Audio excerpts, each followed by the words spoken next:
Assalamualaikum warahmatullahi wabarakatuh. Saya Yudi Pramuko, tukang donat dari Parung, YouTuber Cerotua di semesta. Saya sebenarnya nggak mau bicara politik ya. Jangan ngompol, jangan ngomong politik. Tapi saya terganggu ini bukan terganggu ya, tertarik. Ada berita gini, PDIP hargai ajakan Habib Rizik Syihab ke pengikutnya untuk bantu pemerintah atasi bencana. PDIP berharap ajakan Habib Rizik itu ajakannya bersifat permanen ya. Ini hari Selasa nih, beritanya 19 Januari. Saya bacakan ya. Emang politisi itu bisa ya meng-create isu. Politikus PDI Perjuangan Hendrawan Supratikno menghargai ajakan Habib Rizik Syihab. Di sini di warga kota ini nggak ditulis Habib ya, saya nambahkan Habib ya untuk memberikan penghormatan ya. Menghargai ajakan Habib Rizik Syihab kepada pengikutnya untuk membantu pemerintah mengatasi bencana. Meski demikian ia berharap, ya Supratikno itu berharap, ajakan positif itu tak sekedar basa-basi, tapi ajakan tulus yang bersifat permanen lah. Bu, jadi Supratikno ini kehilangan perspektif sejarah ya. Dulu zamannya 1.300 laskar FPI membantu bencana di tsunami tahun 2004 ya, di saat FPI baru berusia 5 tahun ya. Itu PDIP kan nggak kelihatan tuh bantu tsunami kecuali FPI. Pertanyaan saya, apakah turunnya FPI, laskar-laskar FPI membantu ratusan ribu mayat, mengangkut mayat itu basa-basi? Nah, jadi kelihatan ya kehilangan perspektif ya. Hendrawan Supratikno. Habib Rizik disangkanya basa-basi, itu dorongan-dorongan motif keagamaan ya untuk membantu bencana, itu motif politik ya, bukan motif politik sebagaimana yang selalu dia bayangkan sebagai seorang politisi. Sebagaimana dulu Pak Nasir itu membantu pemulihan hubungan baik Malaysia dan Indonesia yang dulu rusak gara-gara propaganda Soekarno yang dipengaruhi PKI untuk mengganyang Malaysia. Karena Pak Nasir, Perdana Menteri Pak Nasir mantan itu, dia bilang pemerintahan itu boleh berganti tapi negeri ini harus dirawat sendiri, harus kita rawat ya. Negeri tidak berganti, Indonesia, pemerintahan berganti. Jadi dia tidak basa-basi waktu membantu pemerintahan Orde Baru ya, mengutus orangnya untuk menemui tokoh di Malaysia supaya bisa diterima, dapat surat rekomendasi, surat dari Pak Nasir. Meskipun Pak Nasir itu diperlakukan tidak fair baik oleh Orde Lama maupun Orde Baru ya. Jadi seperti diketahui, mantan pimpinan Front Pembela Islam Habib Rizik Syihab angkat bicara tentang bencana alam yang terjadi di Indonesia baru-baru ini. Ratusan ya bencana alam itu ya, bukannya sedikit loh, dari longsor, banjir dan lain. Menanggapi pesan Habib Rizik Syihab tersebut, politikus PDIP Perjuangan atau PDIP Hendrawan Supratikno menghargai ajakan itu. Tentu harus kita hargai, belakangan Habib Rizik Syihab menyampaikan pesan dan ajakan yang menyejukkan. Iya, tentu menyejukkan karena dia sifatnya amar ma'ruf ya, menyuruh orang berbuat baik. Tapi kalau melawan korupsi dia tidak menyejukkan, dia garang ya. Itu konteksnya berbeda tuh Pak Endro, siapa Pak Pratikno ya. Kalau ngelawan kemungkaran seperti korupsi bansos gitu ya, yang diungkap laporan Tempo itu termasuk ketua Komisi 3 tuh orang PDIP dan Menteri Sosial, mantan Menteri Sosial yang dipecat itu ya karena kasus korupsi bansos yang triliunan itu. Habib Rizik pasti garang dia. Kenapa nggak garang? Karena di penjara. Jadi lihat ya, amar ma'ruf nahi mungkar. Kalau Kalau melihat kemungkaran, Habib Rizik nggak bisa sejuk, dia akan hajar kemungkaran itu ya, karena memang harus dilenyapkan. Korupsi kok bahasa untuk melawan korupsi kok bahasa yang sejuk lain nih Pak ya. Piye to Pak panjenengan nih Pak Hendrawan.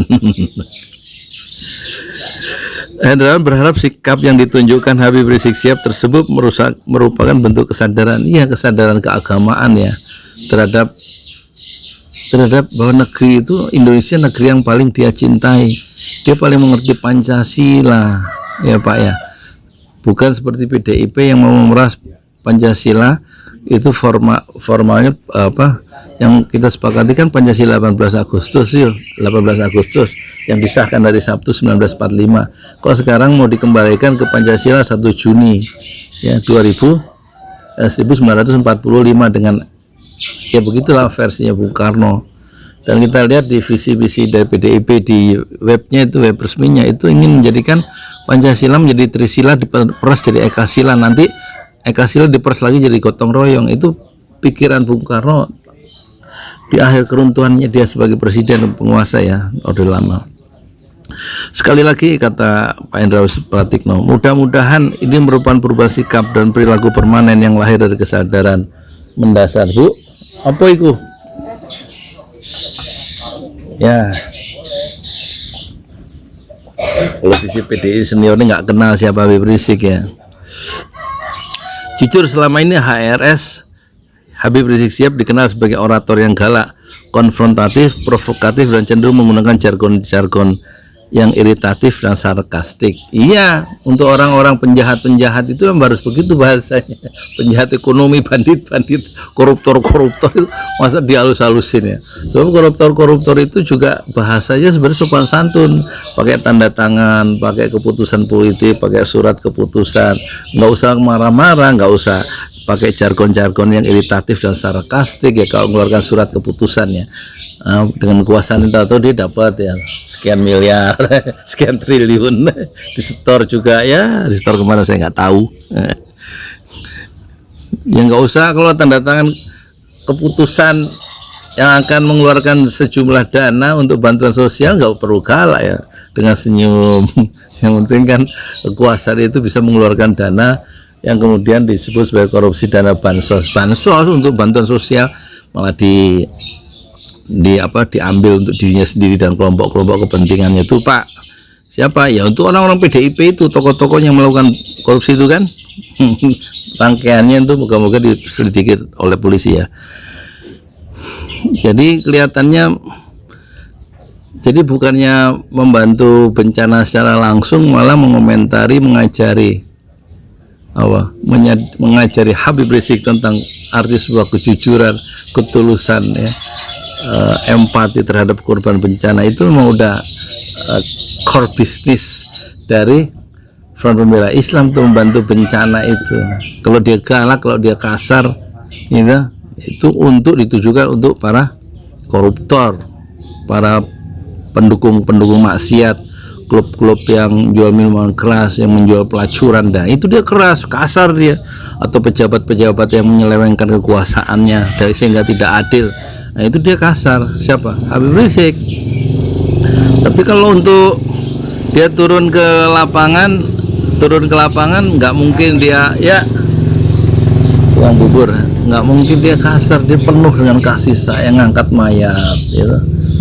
Terus menolong orang yang kebanjiran. Di video-video itu Habib Rizik turun sendiri loh.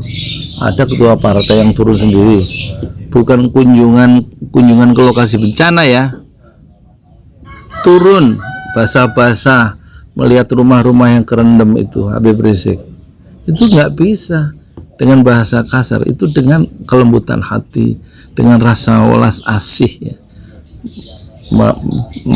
Berempati terhadap orang yang menderita kebanjiran, tanah longsor atau gunung Merapi, bukan untuk pencitraan, hanya mengundang wartawan kemudian men-shoot kunjungan satu pejabat, satu tokoh partai tertentu ke lokasi bencana. Ya itu sekedar ini ya komentar saya terhadap politisi PDIP ya. Ya begitulah. Tentu kita merasa salut ya terhadap ajakan Habib Rizik, meskipun badannya dikurung di penjara, tapi rasa empatinya, rasa kasih sayangnya terhadap kemanusiaan itu tidak bisa dikurung dalam penjara. Kasih sayangnya itu seluas samudra ya, dan sedalam lautan Pasifik. Saya Yudi Pramuko, tukang donat dari Padang, coba tercuat di semesta fasbir sabran jamila, bersabarlah dengan kesabaran yang indah. Saya harapan nggak jadi ya. Tora Deong ngomel, sudah saya bilang kalau ngomong jangan sambil makan. Nah, enggak, saya nggak makan, ngicipi dikit. Bismillahirrahmanirrahim. Saya Yudi Pramuka, tukang donat dari Padang Tur, tertua di semesta. Oh ya, ini kaos Habib Rizik ada quotes-nya ya, baru jadi nih. Nah, judulnya berjuang itu penuh fitnah, kokohkanlah hati agar tidak mudah patah dan agar tetap istiqomah fi sabilillah, kata Habib Rizik Syihab. Dan bisa Anda dapatkan ini di Tokopedia ya. Tokopedia, diklik aja ya, kaos Habib Rizik atau Yudi Pramuko atau Pesantren Jalali. Jadi dek ngeklik di Tokopedia, ngeklik apa?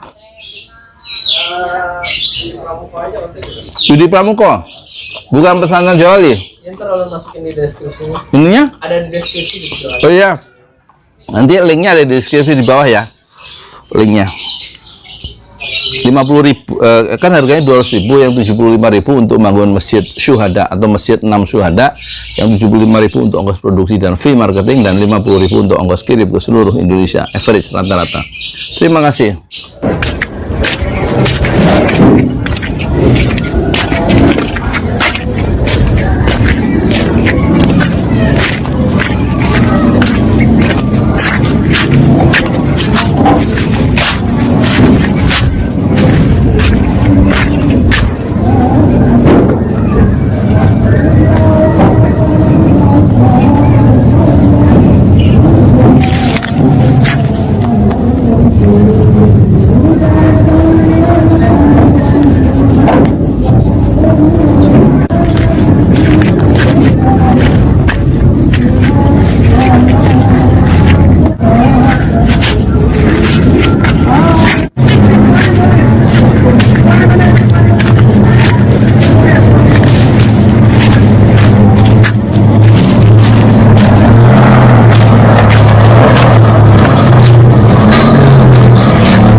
Lihat tanah nih, aku jalan dari sini berapa menit.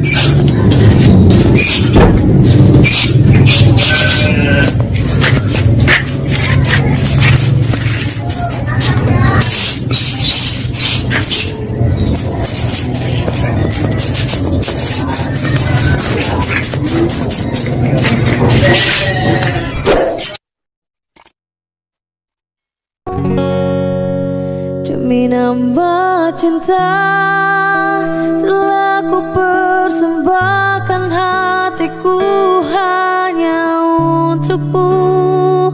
Telah ku jaga kejujuran dalam setiap nafas nafasku, karena demi cinta telah ku relakan kecewaku atas